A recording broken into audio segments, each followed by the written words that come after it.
The ballet studio was shrouded in an eerie semi-darkness, the walls echoing with remnants of the past, fragments of Bella's memories that now seemed unreal compared to the chaos of the present. James, the vampire hunter, smiled with a cruelty that made him seem more like a predator than a person. Bella, trapped and injured, felt her life hanging by a thread. Then, the inevitable happened.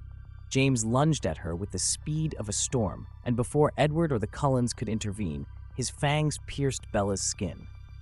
The pain was immediate and searing, a wave of fire spreading through her veins.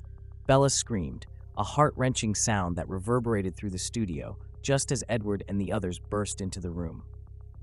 Edward tackled James with a primal roar, his rage and desperation evident in every blow he landed on the hunter. Meanwhile, Alice and Jasper held back Victoria, who had arrived to support her partner. Emmett and Carlisle approached Bella, but seeing her condition, Carlisle immediately knew that James's venom was already coursing through her body. "We can't stop it," Carlisle said gravely as he tried to comfort Bella, who writhed in pain. Edward, hearing those words, froze. His world was crumbling before him. "No," Edward shouted, kneeling beside Bella. "There has to be something we can do." But Carlisle shook his head. "The venom has spread too far. If we try to remove it, we'll only prolong her suffering. She will have to go through the transformation." Edward felt a surge of guilt and despair. He had sworn to protect her, to keep her safe, but now she was destined for a fate he had avoided for decades. As the venom consumed Bella's body, Carlisle did his best to calm her and explain what was happening, though he knew his words offered little comfort. When Bella's body finally stopped moving and her heart ceased, silence filled the studio. Everyone stood still, watching as the young woman awoke to her new life. Her eyes, once warm and full of humanity, now glowed with a fiery red. Bella Swan was no longer human. The transition to life as a vampire was an enormous challenge for Bella. The Cullens took her to their home, where Carlisle and Esme guided her through her first steps. However, controlling her thirst for blood was a torment. Every smell, every sound, every human heartbeat was a temptation that plagued her. Edward, who had always been her pillar, now struggled with his own guilt. "This shouldn't have happened," Edward said one day, his voice full of remorse as he watched Bella practice self-control by hunting animals with Jasper. "Stop blaming yourself, Edward," Alice replied, clearly seeing how guilt consumed him. "Bella is stronger than you think." And it was true.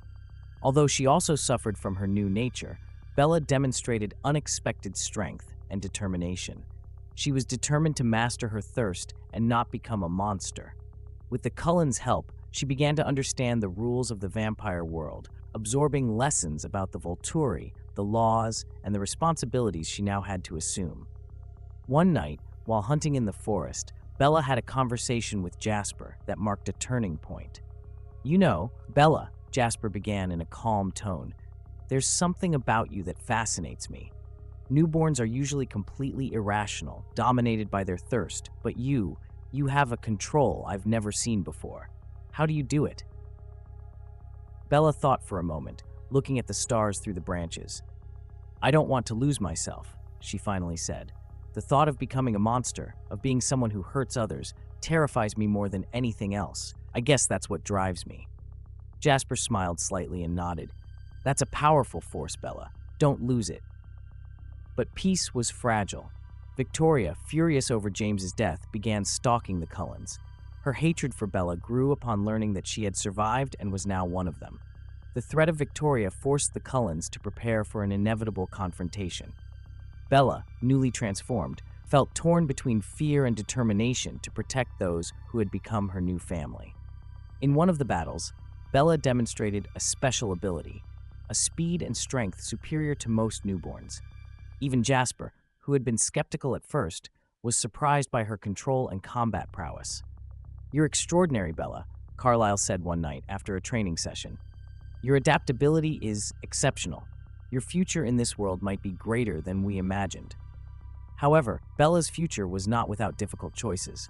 When Victoria finally launched an attack with a group of newborn vampires, Bella had to face her worst fears. In the final confrontation, it was Bella who managed to defeat Victoria, proving that despite her transformation, her humanity and determination remained intact. In the battle, Bella also discovered something surprising, a special ability that set her apart from other vampires. She could project a mental shield that protected those around her, blocking mental attacks from enemies. This ability was crucial in protecting Edward and the rest of the Cullens during the fight. Over time, Bella accepted her new identity and found a balance between her past life and her future as a vampire. Although she would never be the same, she discovered that her love for Edward and her relationship with the Cullens had been strengthened in the process. She also began to see her transformation not only as a loss, but as an opportunity to do good and protect those she loved. As she watched the sunrise from the Cullens' house with Edward by her side, Bella realized that, although her life had changed forever, she could still find beauty and hope in her new existence. With the threat of Victoria eliminated, the Cullens were finally able to relax, though they knew the vampire world was always full of dangers.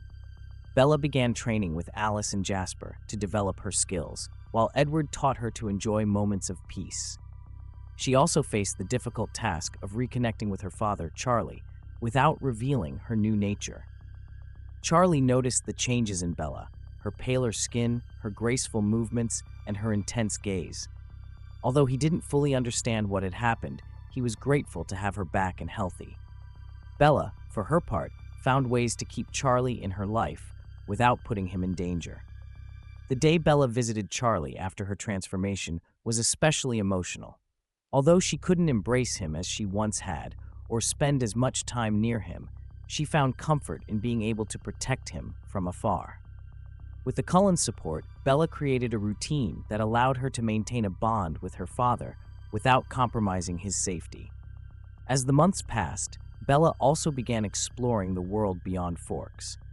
Alice, ever optimistic, organized trips to remote places where Bella could learn more about different vampire cultures and meet others like them. These experiences expanded her understanding of the world and gave her a new perspective on her own existence. On one of these trips, the Cullens encountered a clan of vampires in South America who also practiced a vegetarian diet like theirs.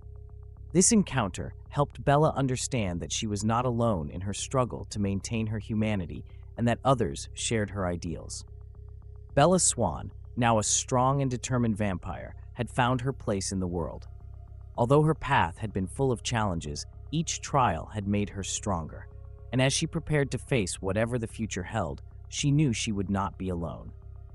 With Edward, the Cullens, and her own inner strength, she was ready to write the next chapter of her immortal life.